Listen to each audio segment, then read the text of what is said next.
the Bible. He pleaded with the butler that was reinstated. Say, remember me. Make mention of me to Pharaoh to get me out of this house, of this prison. Let me digress a little bit.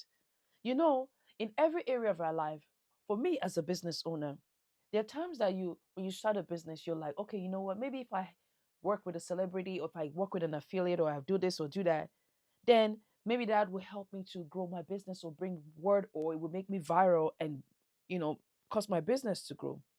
But in the back of my mind, I know that God had given me the instruction that I should seek first his kingdom and his righteousness. Everything that I'm seeking or I'm looking for will be added to me. That is an instruction he gave me. And there are many times he has given us instructions that we are not doing it. We're trying to do our own thing.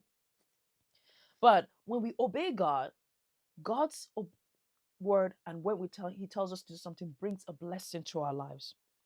Joseph was so in a hurry to leave that place. He didn't know that God had better things for him.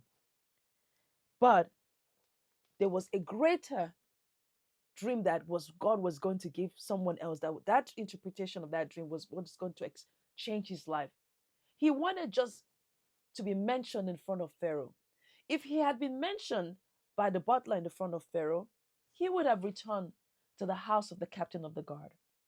He was so in a hurry that, with I believe the trauma he had gone through, being sold by his brothers to the Ishmaelites and then to Egypt, and then being accused of something he didn't commit, made him like emotionally distraught. And he just felt like he needed to be justified for something he didn't do. And he wanted to leave because he was telling the butler, please mention to Pharaoh that I am a Hebrew. I was brought here, I was sold, not of my own accord. Have him bring me out also from this place because I didn't commit this crime.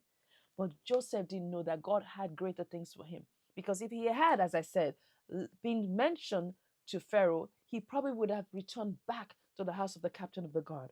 But look at how God did something greater for him. God gave the Pharaoh himself, the king Pharaoh, a dream.